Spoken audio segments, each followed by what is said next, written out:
What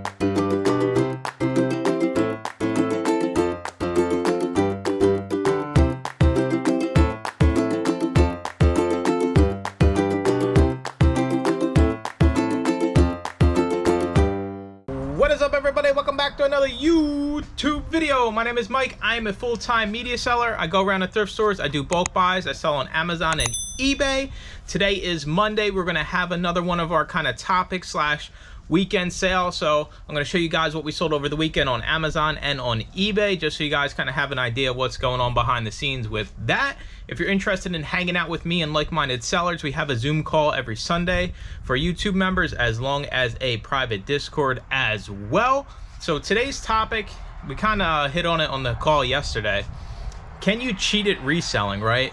I mean, you can cheat in anything, right, in life, but can you cheat at reselling? Is there any like legitimate ways you could kind of cheat, or like maybe gray areas to kind of give yourself the upper hand on your competition? So first we're going to cover the sales, and then we will get into the topic. So let's get right on. All right, so we're going to hop into the eBay sales. We had 4 or 5 sales over the weekend, but 2 or 3 of them were trading cards. So those are all at home, so I already packaged those up. But we sold 2 books over the weekend on eBay.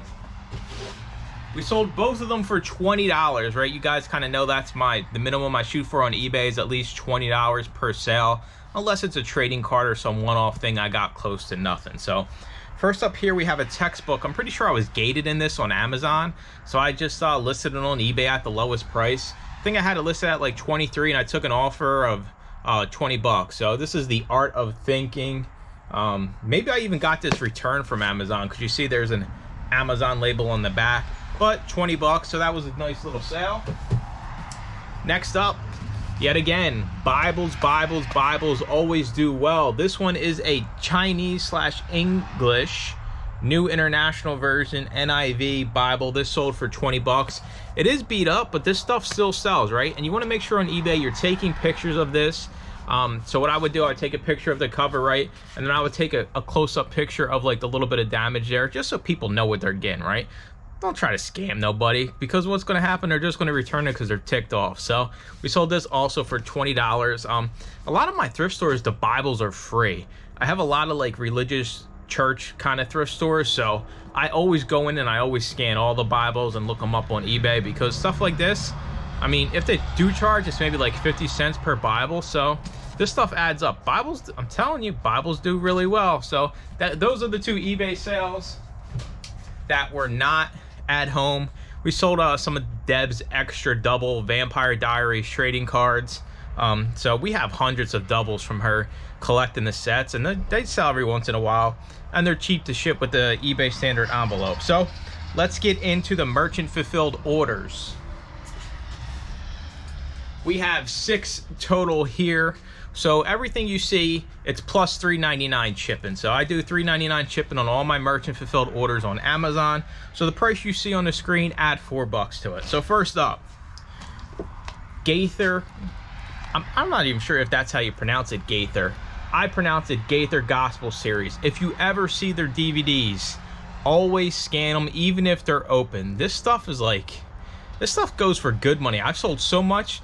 Even some of the CDs do well too. So if ever see that Gaither Gospel Series, you're required to scan it, or you can't be a part of this channel, because this is money, right? So we sold this for $22.93 plus shipping. So I'm pretty sure I paid like maybe $1 for this. So that was a good flip, and I almost just broke it, but I caught it.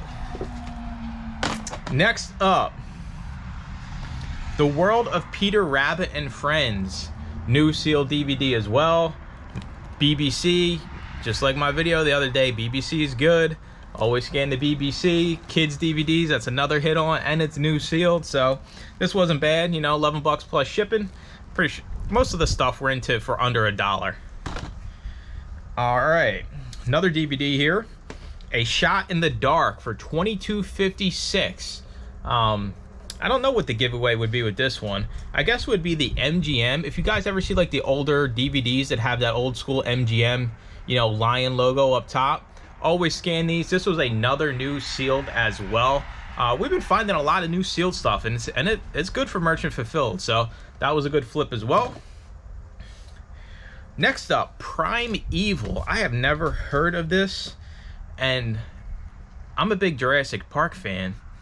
I don't know though, this looks pretty cheesy. Like, I kind of looked at the back, I was like, is this something I'd be interested in? And just like, the dinosaurs look so fake and corny. Maybe somebody out there has seen this and it's a good show, let me know. Maybe it's something I can dig up on a streaming service and give a shot. But this sold for $14.74 plus shipping. I think rented this for like $2 maybe, because it was a box set. I think I got this at a normal thrift store, so that wasn't bad. Yet again, BBC video. Listen, unfortunately, I don't lie to you all. I make it as easy as I can for everybody out there to make a whole bunch of money doing a whole lot of nothing. So BBC, as always. All right, that was it for the DVDs. Now we are on to books. Pastured Poultry Profits. Say that 10 times fast. Pastured Poultry Profits, Pastured Poultry Profits, Pastured Poultry... yeah, whatever. All right, $14.58 plus shipping. Anything related to making money on the farm is going to make you money on your farm wherever you're at, right? So always scan this kind of stuff. There's actually a few other ones. Let me see if I can see them here. Here goes another one. Yeah, I got all three of these at the same place. So I'm kind of going off the rails here, but just kind of show you, like, usually when you find things like that, you kind of find more than one. They're all by this Polyface Incorporated, but all of these were profitable, merchant fulfilled. These two are still listed, but it just goes to show, right? Sometimes you find things and there's more of the same thing that can be found in that thrift store. So that was a good pickup. That was the only book we had. And lastly, we have a CD for $7.71. You're probably thinking $7.71. I ain't making nothing. Well, you add on the $4 shipping, that puts you right around $12. Selling a CD on Amazon for $12 is still going to make you $4 or $5. CDs, you're probably paying 50 cents for a quarter for, right? So just think about the translation if you were doing FBA to merchant fulfilled. All I'm doing is throwing this in a bubble mailer and it's gone, right? So we have Collective Force, the very best of Third Force. Never heard of it, no idea, but somebody will appreciate this. So those were the 6 sales. I can't complain. Another good weekend merchant fulfilling. I only have about 200 listed, so I mean, it's working. It does take a little bit more work, you know, with packing things, but make that streamlined, make your life easy. And it's really, listen, when I found out I couldn't send anything in FBA no more, I was kind of worried, like, is merchant fulfilled stuff going to sell? Sure, it is harder to find because the profits are lower, but up to this point, I'm pleasantly surprised with how it's been going. I have no complaints. I make my life easy with the bubble mailers and you know, smaller size boxes. It makes your life easy and it's not as much of a headache. I can see why, you know, larger sellers, especially in the media world, they just do all merchant fulfilled because you don't even care about what restock limits are, right? Because, you know, the fees are less merchant fulfilled and there's no limit. You can list as much as you want. There's no limits for merchant fulfilled on Amazon. So I see the appeal, but when the limits do open back up, you better believe everything is getting sent in day one. So, but I'm happy with merchant fulfilled. I can't complain.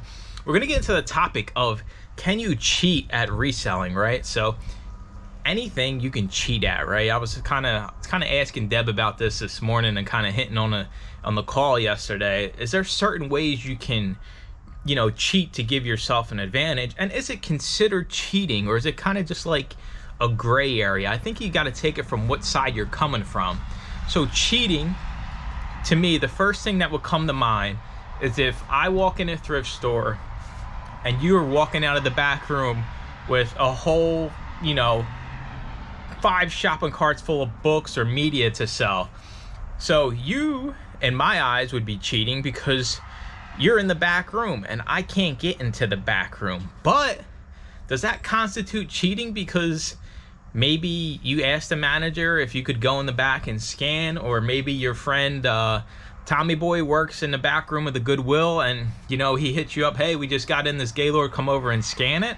Is that considered cheating, or is that just considered, you know, better business by you versus somebody else? But to that person that doesn't have access, you better believe they think it's cheating. And I've been in that situation. Went into a Goodwill, and they were literally bringing out the DVDs and like the VCRs to. It was a guy that was bringing out DVDs and VCRs to a lady, and he was just putting them right into her car, like right by the backroom door, and she was looking it all up and then just throwing the stuff she didn't want to the side. So I've been there before. I don't think you're the only person that's kind of run into that, but I can see that kind of being cheating. But it's kind of a, you know, a gray area, right?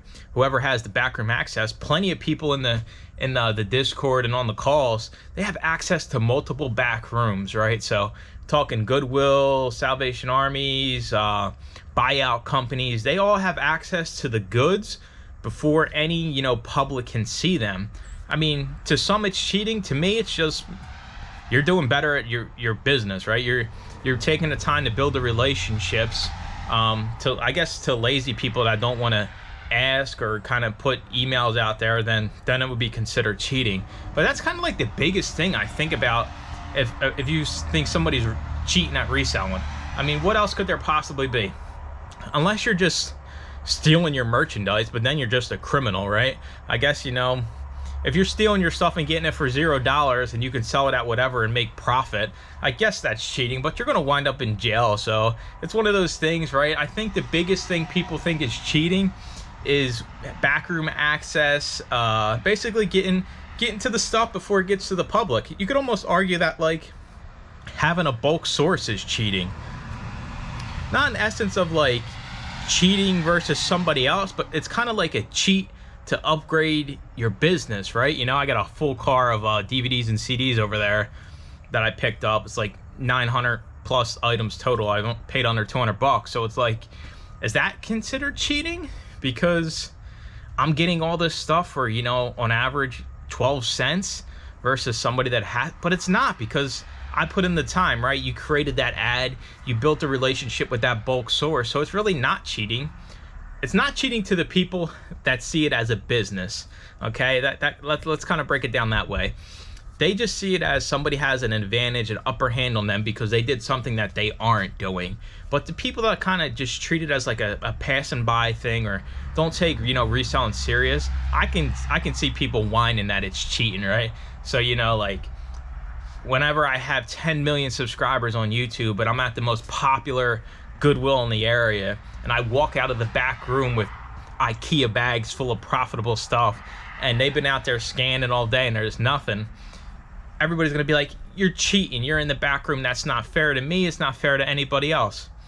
Guess what? This is business, right? You got to take every advantage you can to grow your business and have those reliable sources. And those are the best ones to have, because you can always go back to them and say, hey, you got something for me? Or they'll reach out to you, hey, we got this for you. So that kind of wraps up cheating, right? If cheating is having bulk sources and backroom access, I encourage everybody to cheat, because that's it, right? Once you have access to, you know, a consistent bulk source, back rooms, you're good to go. It changes your business tenfold. And anybody out there that has one of these knows it's like, it makes life so much easier when you have one of those connections. So if you're cheating that way, keep on cheating, right? And as always, I appreciate y'all watching. Make sure to comment, like, and subscribe, and stay tuned for more used book videos. Bye-bye.